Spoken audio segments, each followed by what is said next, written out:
زیات او کم نه اخلي. شپږ ورځې هغه ډوډۍ د اوبو سره دی خوري، په اومه ورځ د جمعې په ورځ د چوټۍ په ورځ بیا ځي دی مزدورۍ ته.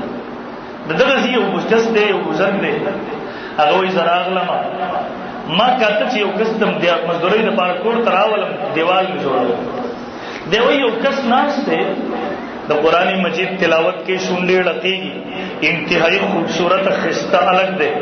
تاسو توجه غواړم ګورئ چې زوی د بادشاه دی، دومره په نازو نعم کې اوسېدلی دی، به ښایسته څومره ویل د یو ښایسته شهزاده ناست دی. ویل ما ته تپوس وکړو، ما ورته چې تم مزدوري کې؟ ویل ما له جواب راکړو لقد خلقنا الانسان فی کبد، انسان پیدا کو شکل دپاره دی. ویل ما ورته زما سره به لاړ شي مزدورۍ دپاره؟ ما ته ویل چې آو. خو ما ته ویل چې ها دوه شرطونه به مې، نمبر 1 شرط به مې دای چې زه به دومره مزدوري اخلم څومره چې هغه وخت شپږ ډوډۍ کېږي. یعنې نن سبا شپږ ډوډۍ په 100 روپۍ کېږي، په 100 روپۍ کېږي 70 روپۍ، یعنې 70 روپۍ به اخلم، زیاتې به نه اخلم.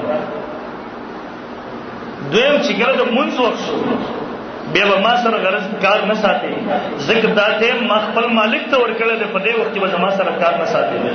بل صحیح ده. دې چې راغی د ورځې کار وکړو، دغه بزرګ وایي چې رالم یو ډېر لوی کار دی، یو پوره جماعت هم دومره کار نه شي کولی چې به یوازې څومره کړی دی. ما ورته مزدوري زیات ورکول غوښتل، ته انکار وکړو. ما ته وایي زما شرط دا و چې دومره مزدوري به اخلم، زیاتې به نه اخلم. ما وایي صحیح ده. ویل دی لاړو، خیال مې دا و چې دا کور به په ده باندې جوړوم. ویل سبا ته بیا راغلم، کس نشته دی. ما د نورو مزدورانو نه تپوس وکړو پلان کې څه شو؟ ما ته وګوره یو مدرسې طالب دی، علم حاصلوي، یوې ورځې دپاره راځي. دی وایي بلې هغه هفته کې یوې ورځ ته بیا راغلم، بیا مې وګورم. ویل دا ځل مې کاته چې دا کار دی څنګه دومره زر زر کوي؟ ویل دی سیمنټ اچوي او چې ګورو خلک ته به خپله داسې صحیح کېږي. ویل زه پوه شوم چې دا سړی لوی ولي الله دی د زمانې، د الله امداد ورسره دی. دی وایي په درېیم ځل باندې څلورم ځل چې بیا راغلم، ویل دی مې بیا نه مونځ هغه ورځ. ملګرو نه مې تپوس وکړو، هغوی چې بیمار دی په جومات کې مسجد کې پروت دی. ویل زه چې رالم یوه خښ دی خپل سر ته ایښي د ملاس دی، دا رنګ یې بدل دی، سخته تبه ورته راغلی. ویل سر مې ورله راڅوت کړو، خپل پتون باندې مې کېښودو. ما ته چې تا ته څه تکلیف دی؟ ما ته ویل زما تبه ده، رنګ یې سور شوی دی، بدل شوی دی. ما ورته چې د الله بنده تا به ما ته اطلاع راکړې وې، ما به ته ډاکټر ته بولې وې، طبیب ته به مې بولې وې. وایي ما ته وایي چې کم طبیب شفا ورکوونکی دی، مرض هغه په ما راوستی دی. وایي ما ته څه مطلب دی؟ وایي ما ته وایي داسې ښکاري زه د دنیا نه روان یم، سفر باندې یم. ما ورته چې خوښه دې نه ده چې د یو ښځې انتظام درله وکړې مال ته دې بدل کړم؟ ویل ما ته چې نه، سفر مې ډېر اوږد دی، توښه سره ډېره کمه ده، سفر ډېر لوی پروت دی، توښه ډېره کمه ده. زه به په محل څه وکړم، زه به په ځای څه وکړم؟ هغه محترمه ما ورته دغه لوی سفر پروت دی، زما ستا نظر نه راګرځي. ما ورته دغه مسجد کې یوه ګنټه ټایم ورکولم، ما ورته مشکل پرېوځي. خپل بچی مولي صاحب ته رالیږل دا مشکل پرېوځي ما ورته. او په ایمان یې ووایي که کله یو بچی په سکول کې داخل کړو بیا څومره فیس ورکوو؟ څومره ورکوو؟ کم از کم 500-600 روپۍ کم نشته دی نن سبا. او چې جومات ته راوړئ مولي صاحب ورته چې 200 روپۍ به راوړئ. مړه دې مولي صاحب په جومات کې تجارت شروع کړو.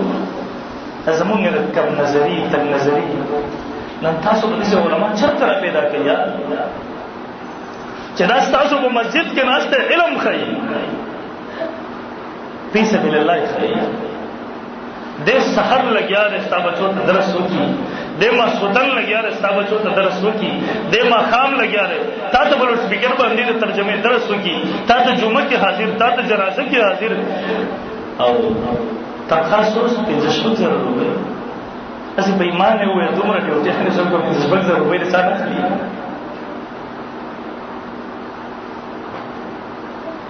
بهرحال محترم عرض تو ښه ځان سره تیاره کړې، تو سفر ډېر لوی را روان دی ورپسې. هارون رشید بادشاه اعظم خبره یاد ساتئ، زه راځم په خپلې خبرې ده.